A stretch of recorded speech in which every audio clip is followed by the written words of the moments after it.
Show me.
Welcome each one of you for being here for this very special occasion. We will begin, kindergartners, as we do with all of our assemblies, with the Pledge of Allegiance. Today it will be led by Andrea Popelka. If Andrea would come up to the front, and all of you please stand.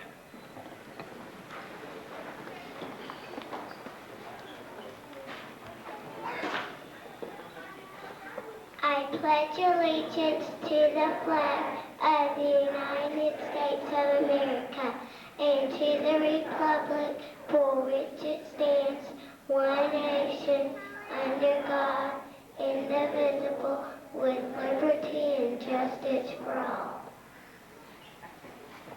Be seated, kindergartners. If you will stand back up, kindergarten span.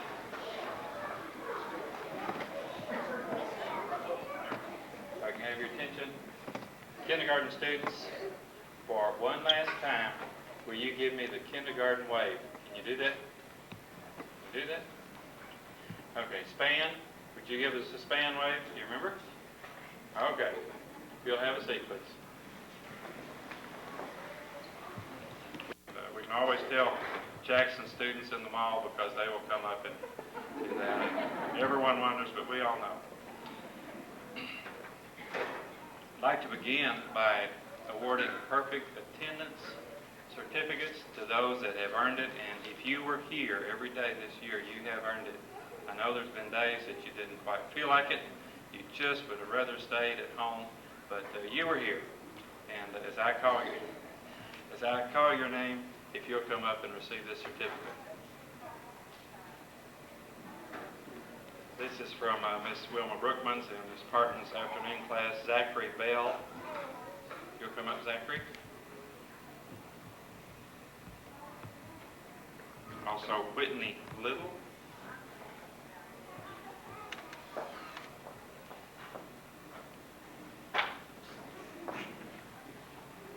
And also Jared Powell.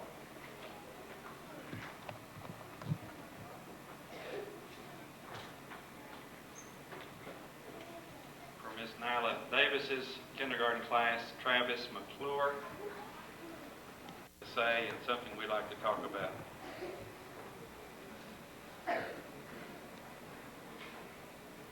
How many of you have ever read or heard The Little Red Hen? Good. We're going to read about that.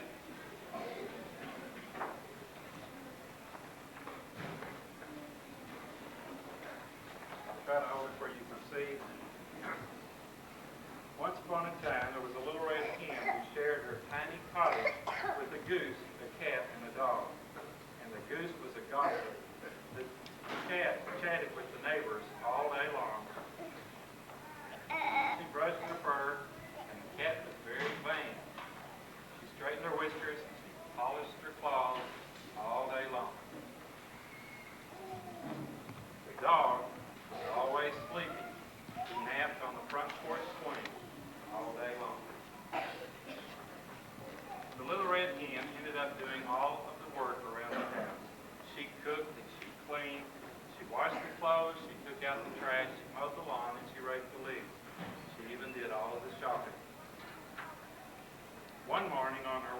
market, the little red hen found a few grains of wheat, and she put them in the pocket of her apron. When she got home, she asked her friends, "Who will help me plant these grains of wheat?" "Not I," said the goose. "Let me take it to the mill." "Not I," said the goose. "Not I," said the cat. "Not I," said the dog. "Then I will take it myself," said the little red hen, and she did. And the miller ground the wheat into flour and put it into a bag for the little red hen. And then all by herself she pushed the bag home in the wheelbarrow. One cool fall morning, not many days later, the little red hen got up early and said, "Today would be a perfect day to bake some bread. Who will help me bake a loaf of bread with the flour I brought from the mill?" "Not I," said the goose. "Not I," said the cat. "Not I," said the dog. "I will bake the bread myself," said the little red hen, and she did. And she mixed the flour with milk and eggs and butter and salt, and she kneaded the dough, and she shaped it into a nice plump loaf. And then she put the loaf in the oven and watched as it baked. The smell of the baking bread soon filled the air. It smelled so delicious that the goose stopped chatting, the cat stopped brushing, and the dog stopped napping. One by one, they came into the kitchen. When the little red hen took the freshly baked loaf of bread out of the oven, she said, "Who will help me eat this?" We read, have a lesson, but that one does, and it's good at your age and it's good at ours. And that lesson is, he who pays the price gets the prize. And you've paid the price this year. You worked hard, you've pleased your teacher, you've done your work and your assignments, and the prize is the diploma at the end of this year. You've earned it, you've done a good job. And that lesson will be throughout your life. If you want the prize or the reward at the end, then you got to do the work, just like the hen did for that bread. And the prize and the reward in first grade next year may be a straight A report card, or the good grades that you can take home and show mom and dad. And maybe more importantly, the good feeling that you have inside that you've done a good job. And that's what we are expecting, and that's what we want you to aim for next year. Secondly, I wanted to read that to let you know how reading, as you very well know, can be fun. And that's what you're going to be doing next year. Reading can become automatic. You'll see Austin Parton. I'm not sure where Austin Parton is, but Austin Parton is a small baby that can't walk yet and can't talk yet. And you remember when you were that age, and you couldn't walk or talk, but now you walk and you talk pretty much automatically. And that's the way it's going to be with reading next year. Some of you can already read, and you'll be working on reading next year, and that's what you'll be doing, is learn to read for meaning and also for fun, to really enjoy a book. And it will become automatic for you. Just like when Miss Davis comes up to a stop sign, she doesn't have to say stop and then work through all of that each letter at a time. That has become automatic, and reading will do that for you. To let you show how learning becomes automatic with you, I'd like to call on a teacher. They don't know I'm going to do this. Miss Ginger, would you please stand? And watch how fast she knows the answer to this question. She will know it. What is 7 times 3? See how fast? Thank you. Let's give her a hand.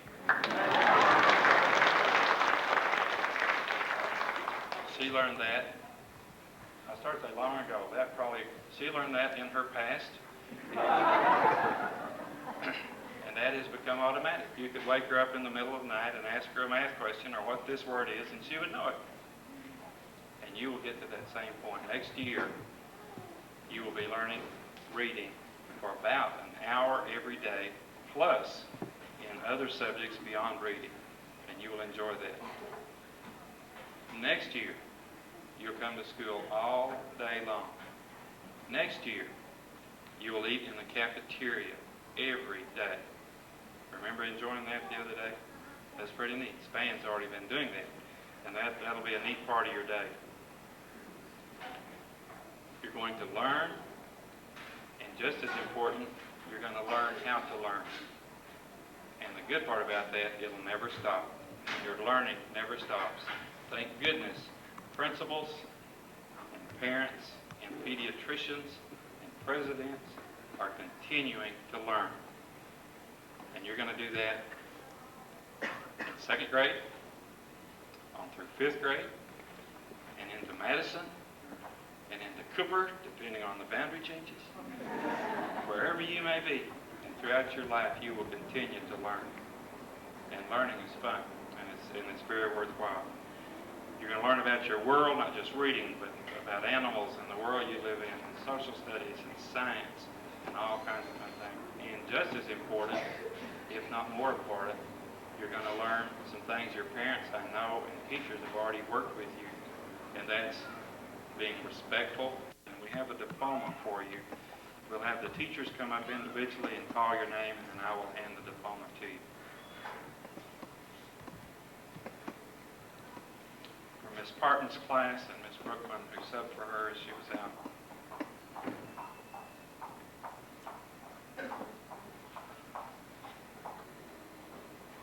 Candace Arledge.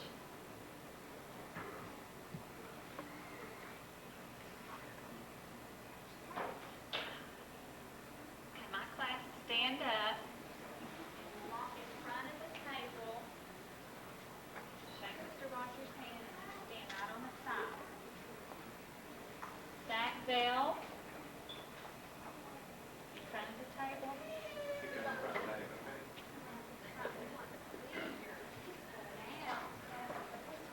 There you go, right here to Mr. Rogers. Jim Boyd, right in front. There you go.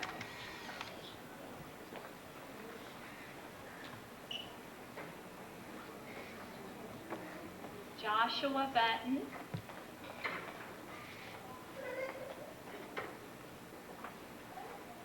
Mackenzie Cockrell.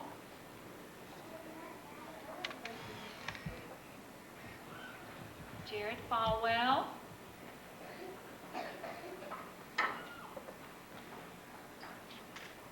Taylor Gibbs.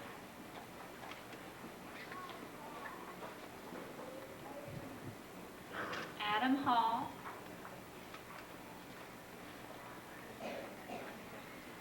Crystal Ivy.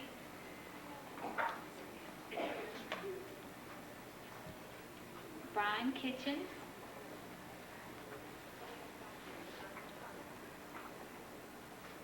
Whitney Little.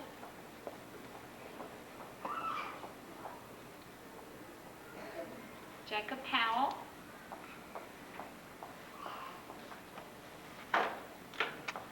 Donnie Proen.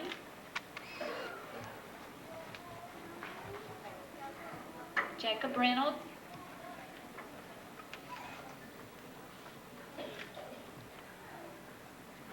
Clayton Smith.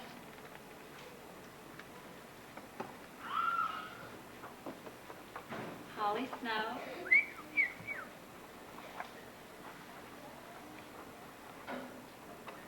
Ashley Sullivan.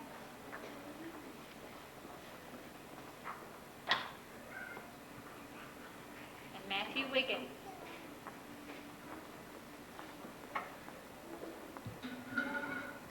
Give them a round of applause.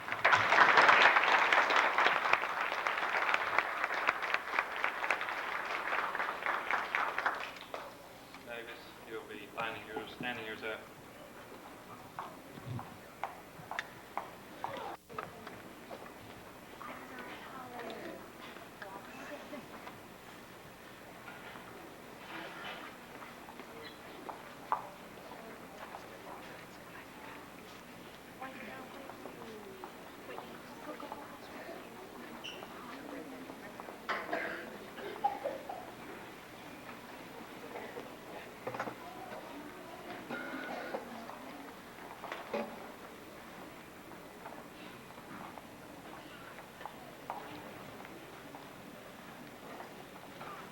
Julia Archie.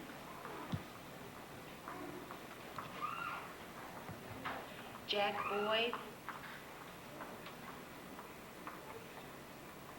Calvin Coles.